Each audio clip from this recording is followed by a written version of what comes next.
Hello વિદ્યાર્થી મિત્રો, કેમ છો? મજામાં? આજે એક આપણે નવો ટોપિક ચેપ્ટર નંબર 10 જે આપણા ધોરણ 11 ની અંદર આવેલું છે, જેનું નામ છે કોષ ચક્ર અને કોષ વિભાજન. આ બંને વિશે ભણવાનું છે, બરાબર છે? એકદમ ઇન્ટરેસ્ટિંગ ચેપ્ટર છે, થોડું અલગ છે. સૌથી પહેલાં તો આપણને એમ પ્રશ્ન થાય કે શું કામ આપણે કોષ ચક્ર અને કોષ વિભાજન ભણવું છે? તો તમને મિત્રો ખબર છે, વૃદ્ધિ એ બધા સજીવનો શું છે? વૃદ્ધિ એ દરેક સજીવની લાક્ષણિકતા અથવા તો પાયાનો ગુણધર્મ છે, એમ કહીએ તો ચાલે, બરાબર છે? વૃદ્ધિ વગર તો તમે તમારું જીવન છે અથવા તો તમે જે હાઇટ તમારી વધી છે, તમારી લંબાઈ પહોળાઈ વધી છે, એ વસ્તુ શક્ય જ નથી. એટલે કે એક જ ઉદાહરણ તમને હું મિત્રો આપું.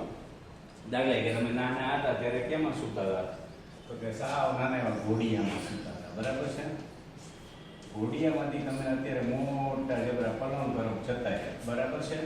તો એ જે તમારી આખું તમારા શરીરની અંદર થયું છે વૃદ્ધિ, ઘોડિયામાં તમે હતા તો કેટલા એવા નાના એવા ઓવડેવા ખોડિયાની અંદર સમાઈ જતા હતા. તમારી હાઈટ સામાન્ય રીતે તમે જોવા જાવ તો માંડ 1.5 ફૂટ કે એટલી હતી, કે ફૂટ કે 1.5 ફૂટ જેટલી હતી, બરાબર? બહુ બધો 2 ફૂટ જેટલી હતી.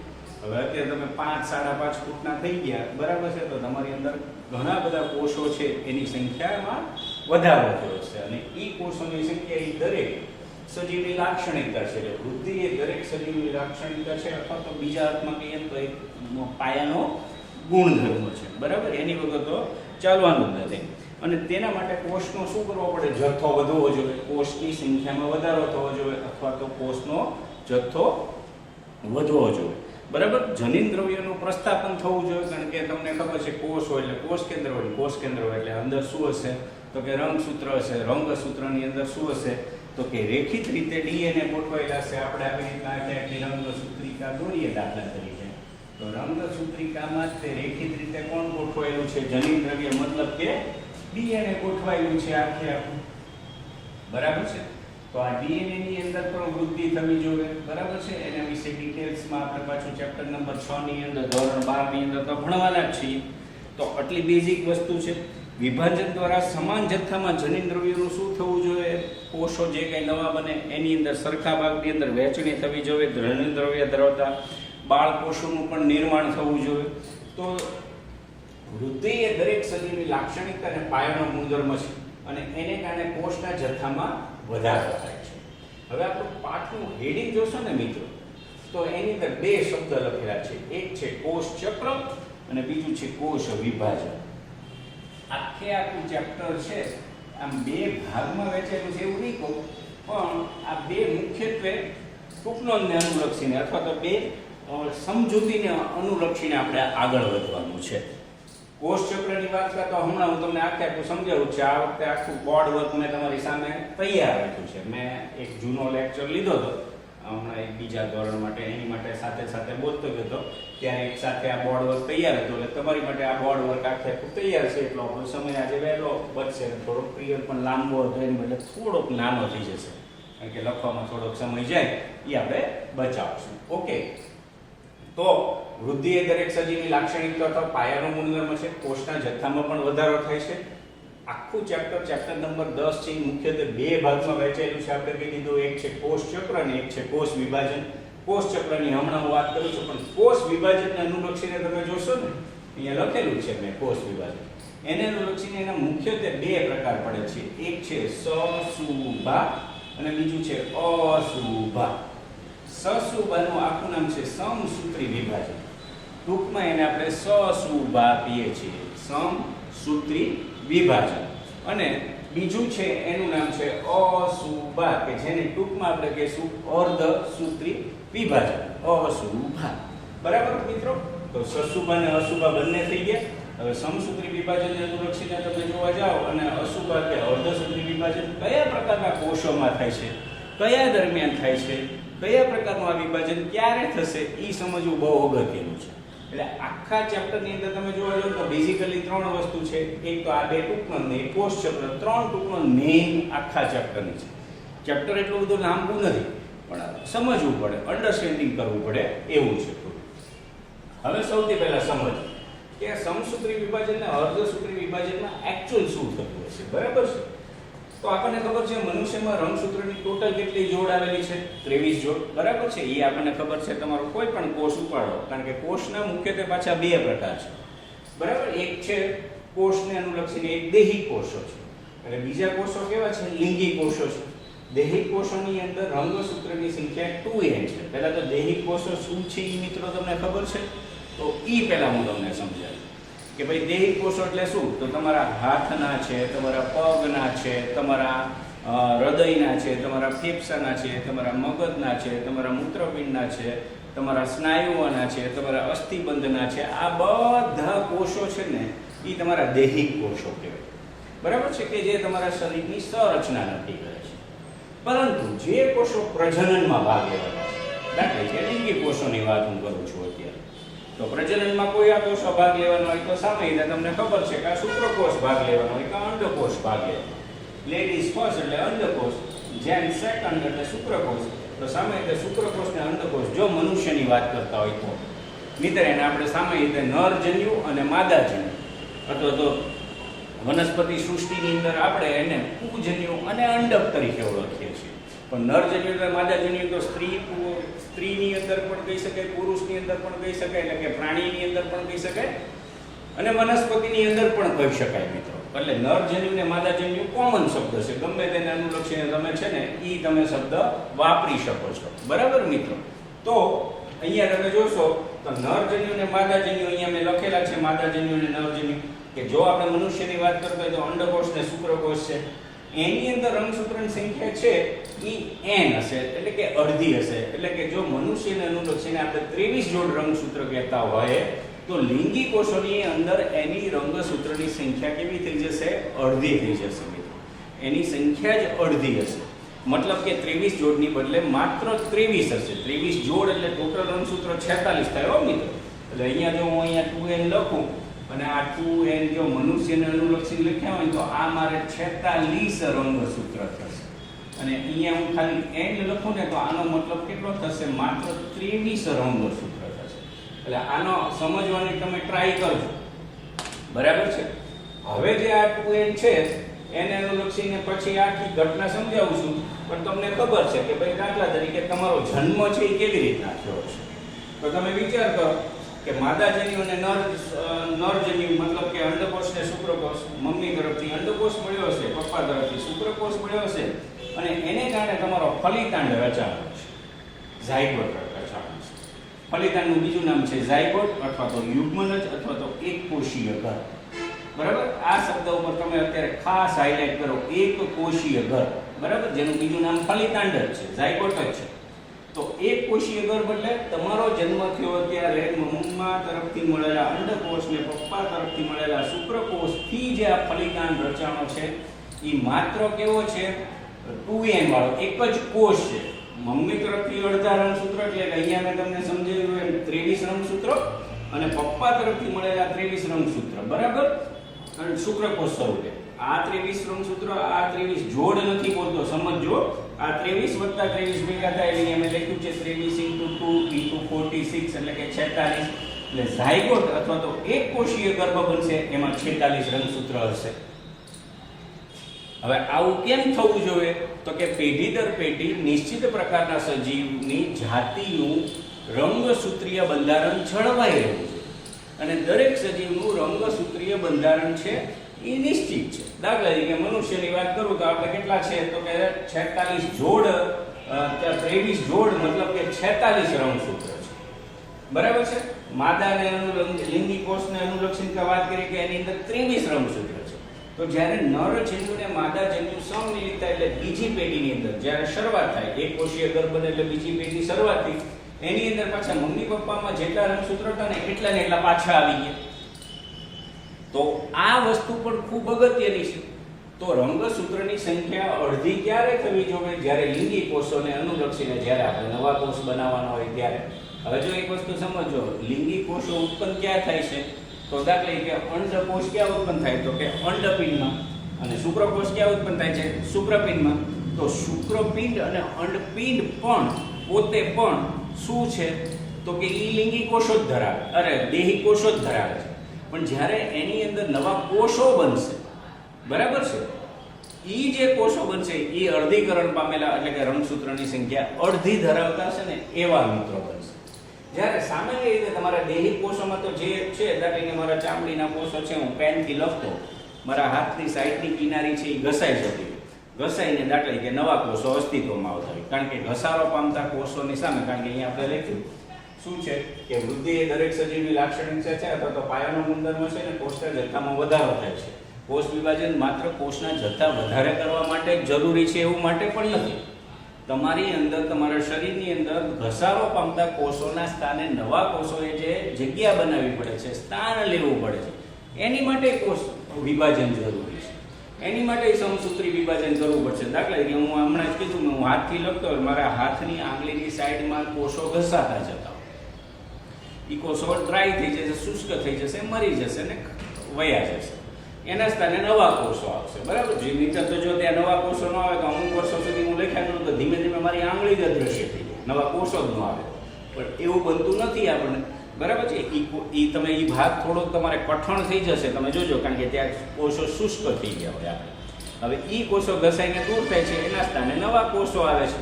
એ જે કોષો આવે છે એને, અથવા તમારા નખના પાયાની વૃદ્ધિ તમે જોજો, તમારા નખ શું કામ વધે છે? કારણ કે નવા નવા કોષો છે એનો જથ્થો ત્યાં વધતો જશે, ઉપર શુષ્ક થતા જાય છે, જે તમે કાપી નાખો છો. નહીં તો કોઈના નખ જ ન વધતા હોય, નેલ કટરની શોધની જ જરૂર ન પડી હોય, પણ આપણે કરવા પડે છે કારણ કે કોષ વૃદ્ધિ પામે છે. આપણે નખ ઉપરથી જ આપણે ઇઝીલી સમજી શકીએ એમ છીએ. તો કોષ વિભાજનને અનુલક્ષીને સશુભા અને અશુભા બંને તમારે બરાબર સમજવાના છે મિત્રો. બરાબર? માદાજન્યુ અને અર્ધયુગ્મનજને અનુલક્ષીને અંડકોષ અને શુક્રકોષની આખી વાર્તા છે. તો તમારે કોષ વિભાજનને અનુલક્ષીને સશુભા કે જેમાં રંગસૂત્રની સંખ્યા અડધી થવાની છે, અને અશુભા એટલે કે જેની અંદર રંગસૂત્રની સંખ્યા કેવી થઈ જવાની છે? અડધી થઈ જવાની. તો કોની થવાની છે? રંગસૂત્રની સંખ્યા મિત્રો અડધી થવાની છે. એને તમારે બરાબર સમજવાનું છે. બરાબર? જો ઈ નહીં સમજો તો આ આખા પ્રશ્નો કેવી રીતના આવશે ને ઈ જ તમને નહીં સમજાય. ટૂંકમાં તમારા શરીરમાં રહેલા દેહી કોષોની અંદર રંગસૂત્રોની સંખ્યા કેટલી છે? જેટલી છે એટલી રહેવાની છે. અને લિંગી કોષોની અંદર રંગસૂત્રોની સંખ્યા અડધી થવાની છે. જેમાં લિંગી કોષોની અંદર રંગસૂત્રોની સંખ્યા અડધી થવાની છે એટલે એનું નામ આપણે પાડ્યું અશુભા, અર્ધસૂત્રી વિભાજન. અને જેની અંદર રંગસૂત્રોની સંખ્યા સરખી ને સરખી રહેવાની છે એને આપણે કહી દીધું સશુભા એટલે કે સમસૂત્રી વિભાજન. રંગસૂત્રની સંખ્યા સરખી જ રહેવાની છે. એટલે જો 23 જોડ હતી એના 23 જ જોડ અહીંયા મેં તમને બતાવ્યું છે. દાખલા કે એક કોષ હતો, વિભાજન પામી બે કોષ બન્યા.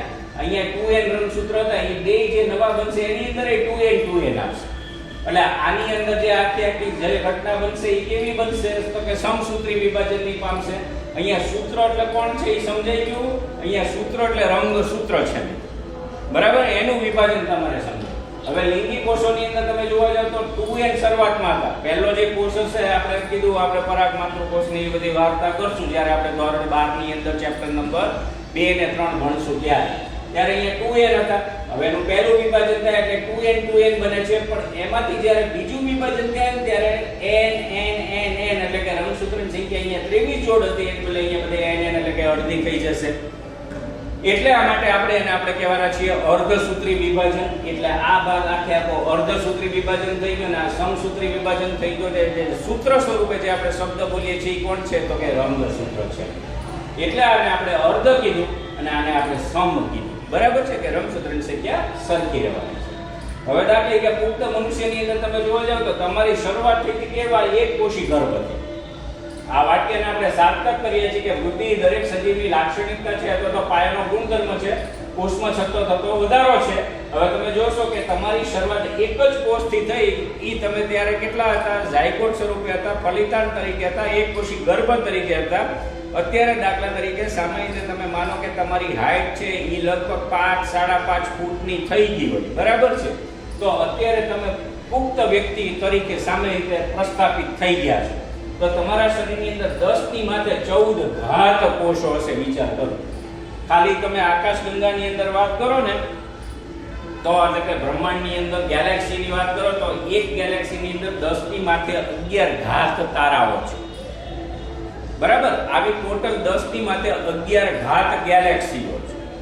હવે આના ટોટલ સ્ટાર કેટલા છે તો જેટલી ગેલેક્સી અને જેટલા તારાનો સરવાળો સરખા આધારવાળા ઘાતનો સરવાળો થાય 10 ની 11 ઘાત ને ઓલી 10 ની 11 ઘાત એટલે 10 ની 22 ઘાત જેટલા તારાઓ વિશ્વમાં અથવા બ્રહ્માંડમાં છે એવું માનવામાં આવે છે. હવે આની અંદર તમે જોવા જશો તો ખાલી 10 ની 14 ઘાત કોષો માત્ર તમારા એક શરીરની અંદર છે. તમે બે બેનપણી કે બે ભાઈબંધ માત્ર ભેગા થાઓ ને ત્યાં 10 ની 14 વત્તા 10 ની 14 એટલે 10 ની 28 ઘાત કોષો છે ને એ તમારા શરીરની અંદર ભેગા છે. બરાબર છે? આટલું સમજવાનું. બરાબર? હવે આ આખું વસ્તુને અનુલક્ષીને આપણે સશુભ અને અશુભ આની પછીના લેક્ચરમાં મિત્રો આપણે સમજવાના છે. પણ એ પહેલા હવે તમારે કોષ ચક્ર સમજવાનું છે. એટલે આજની આપણી મેઇન ટૂંકમાં કઈ છે તો કે કોષ ચક્ર. કોષ ચક્રને અનુલક્ષીને તમે જોશો તો આખી મેં અહીંયા તમને આખી આકૃતિ એક દોરી દીધી છે. એને અનુલક્ષીને તમે જોશો કે એના બે ભાગ છે. એક છે એની આંતરાવસ્થા અને બીજું છે એનું સમવિભાજનનો તબક્કો. બરાબર છે? આંતરાવસ્થા કે જેને આપણે ઇન્ટરફેસ કહીએ છીએ અને સમવિભાજન એટલે કે એનો એમ તબક્કો કહીએ છીએ આપણે. હવે એ તબક્કાની અનુલક્ષીને તમે જોશો તો આ જે ભાગ છે આટલો જે મેં ભાગ બતાવી સક્રિય કોષ વિભાજનનો તબક્કો કે જે આપણે કોની અંદર જોવાના છે કે સમસૂત્રી વિભાજન દરમિયાન જોવાના છે કે જેના મુખ્ય અવસ્થા છે પૂર્વ અવસ્થા, ભાજન અવસ્થા, ભાજનોત્તર અવસ્થા અને ભાજનાંતિમ અવસ્થા કે જેની ચર્ચા અત્યારે આપણે કરવાની નથી. એ આની પછીના પ્રશ્નની અંદર. પણ કોષ ચક્ર છે એની અંદરનો ભાગ છે. કોષ ચક્રમાં મેં તમને કીધું એક કોષ વિભાજન અને બીજું અહીંયા લખ્યું છે આંતરા અવસ્થા. બરાબર છે? તો આખી આંતરાવસ્થા ભણવાની. આંતરાવસ્થા બેઝિકલી 3 ભાગમાં વહેંચાયેલી છે. G1 S અને G2 3 તબક્કા થઈ ગયા. G1 S અને G2 એની અનુલક્ષીને તમે જોશો તો કોષ વિભાજનનો તમે એ તબક્કો છોડી પછી કોષ રસ વિભાજન થાય છે. જો આટલું એક ચબરકું છૂટું પડ્યું છે તમને આમ કેક જેવું લાગશે. કેકમાંથી આટલો બટકો છૂટો પડને ગયો જેને અત્યારે આપણે નથી ભણવાનું. કોષ રસ વિભાજન થાય એટલે એક કોષમાંથી બે કોષ બની જશે. અહીંયા તમે જોયા છે ને મિત્રો તો અહીંયાથી જ્યારે એક કોષ હતો જ્યારે અહીંયા નિર્માણ થયું હશે ત્યારે એકમાંથી કેટલા કોષ બની ગયા હશે? 2 કોષ બની ગયા છે. અત્યારે આપણે આ તબક્કાની વાત નથી કરવાની. આપણે આની પછીના તબક્કાઓની અંદર વાત કરવાના છે. પણ અહીંથી તમે જોવા જાઓ તો અહીંયા સૌથી પહેલા મેં G0 લખેલું છે. દેખાય છે તમને અહીંયા G0 જેને આપણે સ્ટાર્ટ કહેશું. ત્યાંથી આપણી આખી પ્રક્રિયા સ્ટાર્ટ થાય છે. સ્ટાર્ટ થાય એટલે કે આંતરાવસ્થાના નિશ્ચિત પ્રકારના ઉત્સેચકીય ઘટકો એ દરમિયાન સક્રિય થાય છે. બરાબર છે? કે આંતરાવસ્થા દરમિયાન એને શું કરવાનું છે? આપણને ખબર છે એક કોષમાંથી 2 કોષ બનવા જવાના છે અને આ પાઠની શરૂઆતની અંદર જ મેં તમને કીધું સામાન્ય રીતે આપણે જે વહેંચણી કરવાની છે એ રંગસૂત્રિકાઓની કરવાની છે. રંગસૂત્રિકાની અંદર રેખિત રીતે કોણ ગોઠવાયેલું છે? DNA ગોઠવાયેલું છે કારણ કે DNA જનીનદ્રવ્ય છે. હવે એ જનીનદ્રવ્યને જો તમારે સરખા ભાગમાં વહેંચવા હોય તો એનું શું કરવું પડે? ડુપ્લિકેશન અથવા તો એની સંખ્યામાં થતો વધારો કરવો. હવે એ સંખ્યામાં વધારો કરવા માટે તમારે આખી આંતરાવસ્થાના ફેઝમાંથી પસાર થવું.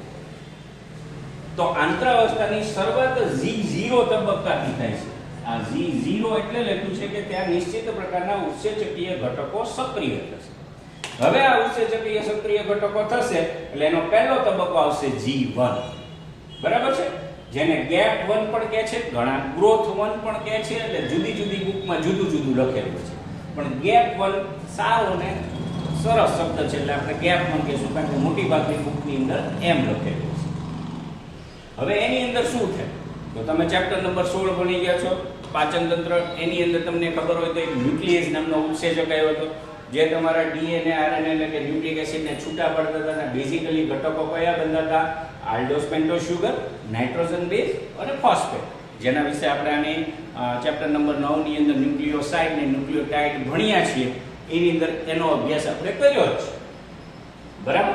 તો આલ્ડોસ પેન્ટોસ સુગર વત્તા નાઇટ્રોજન બેઝ વત્તા ફોસ્ફેટ જે બેઝિક ઘટકો છે એને કારણે શું બનશે? ન્યુક્લિયોટાઇડ અને ન્યુક્લિયોસાઇડ બેને જો અહીંયા બે બનાવેલા છે અને એ નિશ્ચિત પ્રકારના ઉત્સેચકોથી બનશે. અને આવા n belongs to n nucleotide અને સાઇડ એકબીજા સાથે જોડાશે. આમ તો ન્યુક્લિયોટાઇડ જોડાવા પડે ત્યારે એનો પોલિમર બનશે અથવા તો પોલીન્યુક્લિયોટાઇડ્સ બનશે. તો એ બધી જ તૈયારીઓ છે ને એ G1 તબક્કામાં થાય છે. હવે G2 તબક્કા પછી કયો તબક્કો આવે છે? S તબક્કો જેનું નામ જ છે સિન્થેસિસ. સિન્થેસિસ એટલે ઉત્પન્ન કરવું, કંઈક નવું ઉત્પન્ન કરવું. હવે ઉત્પન્ન શું કરવાનું છે? તો પોલીન્યુક્લિયોટાઇડની નિશ્ચિત પ્રકારની શૃંખલાનું તો નિર્માણ થઈ ગયું. હવે નિશ્ચિત પ્રકારના ઉત્સેચકો તો છે તે DNA polymerase, RNA polymerase, RNA polymerase છે, ડીએનએ પોલિમરેઝ છે, બરાબર. આરએનએ પોલિમરેઝ ના 3 પ્રકાર છે, RNA polymerase 1, RNA polymerase 2, RNA polymerase 3. એવી રીતના ડીએનએ પોલિમરેઝ પણ છે. એ બધા સક્રિય થશે કે જે શરૂઆતમાં રંગસૂત્રિકા 2C એટલે કે 2 ક્રોમેટિન દ્રવ્ય વાળી હતી. અહીંયા મેં 2 લીટા દોરેલા છે. એ ખરેખર આવી રીતના કુંતલાકાર છે. હવે આપણે જનિન દ્રવ્યને શું કરવું છે મિત્રો? ડબલ કરવું છે. શું કામ ડબલ કરવું છે?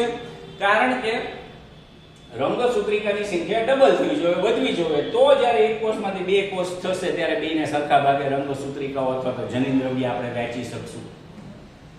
તો ડીએનએ નું આવું ડુપ્લિકેશન થવું, ડીએનએ જેવું જ બીજું ડીએનએ બનાવવું, એની એક આખી પ્રથા છે જેને અર્ધ રૂઢિગત પ્રથા કહે છે, જેની વધારે ડિટેલમાં ચર્ચા આપણે ચેપ્ટર નંબર 6 ધોરણ 12 ની અંદર કરવાના છે, જેને આપણે કહેવાના છે ડીએનએ નું સ્વયંજનન. તો અહીંયા મેં લખ્યું છે ડીએનએ નું સ્વયંજનન, કે જેને આપણે કહીએ છીએ ડીએનએ રેપ્લિકેશન. અને ડીએનએ રેપ્લિકેશનની પ્રક્રિયાની અંદર આખું ડીએનએ છે એ ડુપ્લિકેટ થાય છે. આખું કેવું થાય છે? પુનરાવર્તિત થાય છે. પણ પુનરાવર્તિતની એક ખૂબી છે. તમે જોશો અહીંયા બે ગુલાબી ઓલી શૃંખલાઓ છે, એમાંથી એક ગુલાબી ને એક ગુલાબી છૂટી પાડી છે, બીજી એક યલો પીળા કલરની શૃંખલાઓ છૂટી પાડી છે. હવે આ ગુલાબી અને પીળી છે એ અહીંયા ભેગી થઈ ગઈ છે. એનો મતલબ શું થયો મિત્રો? તો એક જૂની શૃંખલા છે ને એક ન્યૂ સ્ટ્રેન્ડ છે, એક જૂની છે ને એક નવી છે, જેને આપણે ધોરણ 12 ની અંદર છઠ્ઠા ચેપ્ટર ની અંદર અર્ધ રૂઢિગત પ્રથા અથવા સેમી કન્ઝર્વેટિવ મેથડ તરીકે ઓળખવાના છે. અત્યારે એના વિશે તમને બહુ સમજાય નહીં તો કાંઈ નહીં, પણ ટૂંકમાં ડીએનએ હવે અહીંયા એકમાંથી ડબલ થઈ ગયું છે. 2C માંથી 4C નામની રંગસૂત્રિકાઓ બની. અહીંયા તમે જો મેં 2C લખેલું છે, અહીંયા 4C લખેલી, પણ અહીંયા જે 4 લીટા દોર્યા છે એમાં એક પિંક, એક યલો, એક પિંક, એક યલો, ટૂંકમાં એક નવી શૃંખલા, એક જૂની શૃંખલા, એક જૂની શૃંખલા, એક નવી શૃંખલા, એવી રીતના શૃંખલાઓ બને છે. તો આ 2C નું કેવી રીતના રૂપાંતરણ થયું 4C? ટૂંકમાં S તબક્કાની અંદર કોનું સિન્થેસિસ થયું? તો કે ડીએનએ નું આખું સંશ્લેષણ થઈ અને ડબલ ડીએનએ બન્યું. આખું જનિન દ્રવ્ય બેવડાયું. એટલે જ એને S તબક્કો, સિન્થેસિસ અથવા તો ઉત્પન્ન કરતો તબક્કો છે એમ કહેતો છે. એની પછી તબક્કો આવે છે G2, કે જેને આપણે ગેપ 2 પણ કહીએ છીએ અથવા તો ગ્રોથ 2 પણ કહીએ છીએ, પણ આપણે ગેપ શબ્દ સામાન્ય રીતે બધી બુકમાં વપરાતો હોય છે, એટલે આપણે ગેપ 2 શબ્દ વાપરશું.